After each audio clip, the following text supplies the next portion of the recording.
کہ اس ملک میں دیکھیں ایک سول سیٹ اپ ہے، سول کورٹ ہے، ہائی کورٹ ہے، سیشن کورٹ ہے، سپریم کورٹ ہے۔ اس طرح اگر کوئی ملٹری کا بندہ کوئی لا وائلیٹ کرتا ہے تو اس کے لیے ملٹری ٹرائل ہے۔ یہ پہلی دفعہ ہو رہا ہے کہ کسی سول بندے کو ملٹری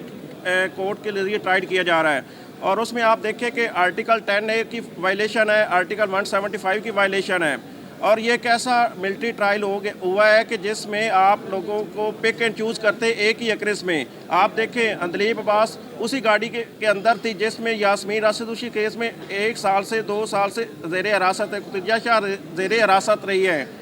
اور آپ اندلیب عباس کو چھوڑ دیتے ہیں، 2 کو پک کر لیتے ہیں۔ اسی طرح اسی اکرس میں آپ کچھ لوگوں کو ATC کورٹ میں ٹرائل کر رہے ہیں اور کچھ کو آپ نے ملٹری ٹرائل میں کنوکٹ کر دیا ہے، اور یہ لوگوں کے بیسک فنڈامنٹل رائٹس کی وائلیشن ہے۔ اور اس میں ہمارے جو وکیل 2 بھائی ہیں، حیدر مجید اور احسان نیازی، اور ان کے جو کنوکشن کی ہم بھرپور مذمت کرتے ہیں، اور اس کے علاوہ جتنے ہمارے ورکر ہیں پاکستان تحریک انصاف کے، جن کو 85 سے پلس ورکر کو جو کنوکشن سنائی گئی ہے، ہم اس کی بھرپور مذمت کرتے ہیں۔ یہ پاکستان کے قانون کے ساتھ، آئین کے ساتھ مذاق ہے کہ آپ ایک سول لوگوں کا ملٹری کے کورٹ کے ذریعے کیسے ٹرائل کر سکتے ہیں، جس طرح آپ نے 26 امینڈمنٹس کے ذریعے ایک مخصوص اینی بینچ بنا کے یہ ایک آرڈر لیا ہے، اور ہم وکلا اس کو بھی بہت زور مذمت کرتے ہیں اور اس کو مسترد کرتے ہیں کہ جو ملٹری ٹرائل اور سول بندے کا یہ اپوزٹ بات ہے۔ ملٹری پرسن کا ملٹری ٹرائل ہوتا ہے، انہوں نے سیاسی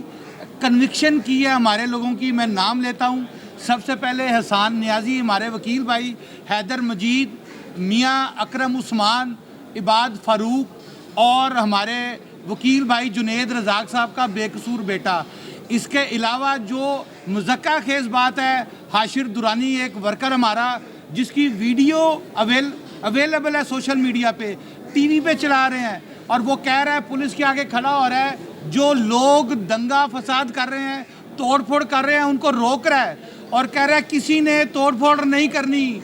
کسی کو اجازت نہیں ہے کہ قانون کو ہاتھ میں لے اور پولیس کے پاس آئے۔ اس کو آپ نے جو ہے 6 سال سزا دے دی ہے۔ یہ کیسا مذکر خیز بات ہے، کیسا غیر قانونی فیصلہ ہے۔ یہ ملٹری کنوکشن جو ہے اس کی ہم بھرپور مذمت کرتے ہیں، اور تمام جو قید لوگ ہیں، جو سیاسی قیدی ہیں، جو ٹارگٹ کیے گئے ہیں، ان کی فوری رہائی کا مطالبہ کرتے ہیں۔ 9 مئی کے واقعے سے لے کے میرے قائد، ہم سب کے قائد عمران خان صاحب نے ایک ہی مطالبہ رکھا ہے کہ اس کی فیر انکوائری کروا لی جائے، اس پہ جوڈیشل کمیشن بنا دیا جائے۔ ہمارے لیڈر کا آج تک ایک ہی مطالبہ چلا آ رہا ہے کہ اس توڑ پھوڑ میں ہمارے کارکنان شامل نہیں ہیں، وہ پرامن احتجاج کا حصہ تھے۔ جن لوگوں نے جو لوگ اس کانسپائریسی کے پیچھے تھے، آج تک تو ان کا نام نہیں لیا گیا، نہ ان کو اس ٹرائل کا حصہ بنایا گیا۔ خان یہ کہتا ہے کہ یہ فالس فلیگ آپریشن تھا، اور اس کے ذریعے سے ایک پارٹی کو اس ملک میں اس کا جو جمہوری رائٹ تھا اس سے ہٹانے کے لیے، جو خان کی اور ہماری پارٹی PTI کی جو پاپولیرٹی تھی، اس گراف کو کم کرنے کے لیے، الیکشن پروسیس سے نکالنے کے لیے یہ سارا پری پلانڈ آپریشن کیا گیا۔ ہم آج بھی یہ مطالبہ کرتے ہیں کہ اس پہ ایک آزاد جوڈیشل کمیشن بنایا جائے۔ ہم چیف جسٹس سپریم کورٹ سے جو آج کل وہ ایک نئی ٹرم بنی ہوئی ہے کہ ایک آئینی عدالت اور ایک غیر آئینی عدالت، ہم دونوں سے ہی مطالبہ کرتے ہیں کہ 9 مئی کے واقعات پر آج بھی ایک جوڈیشل کمیشن بنا دیا جائے،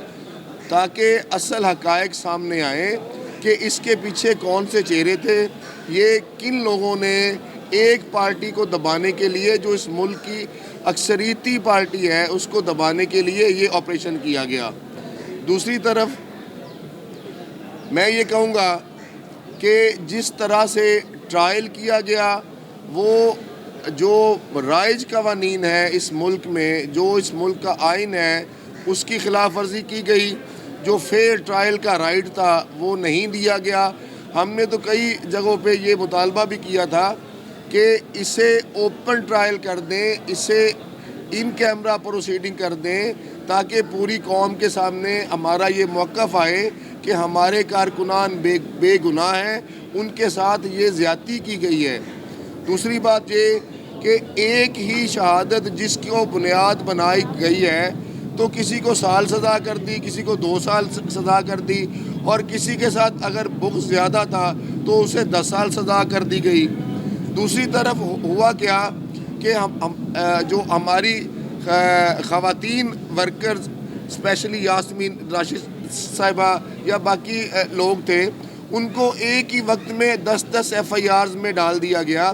یہ وہ ساری باتیں ہیں آج کل کے دور میں پوری دنیا دیکھ رہی ہے، یہ قوم دیکھ رہی ہے۔ سوشل میڈیا اتنا طاقتور ہو گیا ہوا ہے کہ اب آپ کا کوئی بھی بنایا ہوا جھوٹ، کوئی بھی بنائی ہوئی پالیسی اب وہ عوام سے ڈھکی چھپی نہیں ہے۔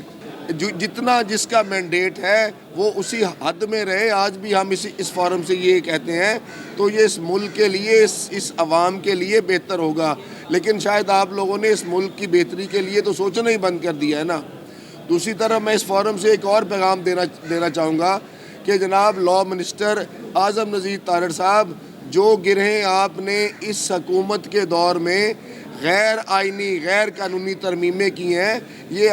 آپ سے یہ گرے ہاتھوں سے تو دور، دانتوں سے بھی نہیں کھولی جانی، اور یہ کل کو آپ کے سامنے آنی ہے، آپ نے اس کو بھگتنا ہے۔ اتنا ظلم کریں جتنا آپ کل کو برداشت کر سکیں۔ ٹیم ILF کی طرف سے ان سزاؤں کی پرزور مذمت کرتا ہوں، اور اس فورم کے توسط سے یہ ہم پھر بھی بارش کا پہلا قطرہ ثابت ہوئے ہیں کہ ہم نے اس ظلم اور بربریت کے خلاف آواز اٹھائی ہے۔ وہی پریس کانفرنس والی بات کہ آج بھی آپ کا مطالبہ ہے کہ جو پریس کانفرنس کر دے، وہ جہاں پہ مرضی شامل ہوا ہو، اس کا جرم جو مرضی ہو، وہ جب آپ کے ساتھ آ جائے، نہ اس کا ٹرائل ہوگا، نہ اس پہ FIR ہوگی، نہ اس کو کبھی سزا ہوگی، الٹا آپ دوسری پارٹی میں اس کو لینے کے بعد اس کو وزارتیں بھی دیں گے، اس کو آپ اپنے ساتھ اعلیٰ عہدے بھی دیں گے، اور ان کی ریکمنڈیشن پہ آپ بے شمار لوگوں کو اپنے ساتھ بھی لے کے چلیں گے۔ لیکن یہ ساری باتیں یہ قوم دیکھ رہی ہے۔ اب یہ قوم نہ تو آنکھوں پہ پٹیاں باندھ کے بیٹھی ہے، اور نہ ہی اس قوم کو وہ شعور جو میرے لیڈر عمران خان نے دیا ہے، اب وہ نہ تو ان سے چھینا جا سکتا ہے۔ آج بھی خدارہ ایک ادارہ بن کے اپنی ڈومین میں رہیں۔ اس ملک کے ساتھ جتنا کھلواڑ آپ نے کر لیا ہے، اب بس کریں۔ ان عوام کو جن کے پیسوں سے لے کے آپ کی تنخواہیں، آپ کی گولیاں آتی ہیں، اور پھر وہی گولیاں آپ نہتے عوام پہ چلاتے ہیں، خدارہ اس ملک پہ رحم کریں اور اب بس کر دیں۔ ہم اس ملٹری ٹرائل کی مذمت کرتے ہیں، ہمارے تمام ورکرز کو رہا کیا جائے، ہمارے لیڈر عمران خان کو رہا کیا جائے۔ آپ سب گھٹنے ٹیک چکے ہیں میرے اس قائد کے سامنے، وہ آج بھی آپ کے ساتھ ڈیل نہیں کرنا چاہ رہا۔ آپ نے بے شمار اس کو آفرز دیے ہیں کہ بنی گالا چلے جائیں، KP چلے جائیں، زمان پاک چلے جائیں، لیکن وہ میرا بہادر قائد ہے کہ اس نے آپ کی ہر ڈیل سے، ایون کہ آپ نے گورنمنٹ بھی دینے کی آفر کی ہے، میرے خان نے کہا ہے کہ نہیں، میں جس پروسیس سے آیا ہوں، میں اپنا وہی نظریہ، اپنا وہی منشور، اس عوام نے مجھے طاقت دی ہے، وہ اس عوام کی طاقت کے ساتھ انشاءاللہ جمہوری طریقے سے دوبارہ وزیر اعظم بنیں گے۔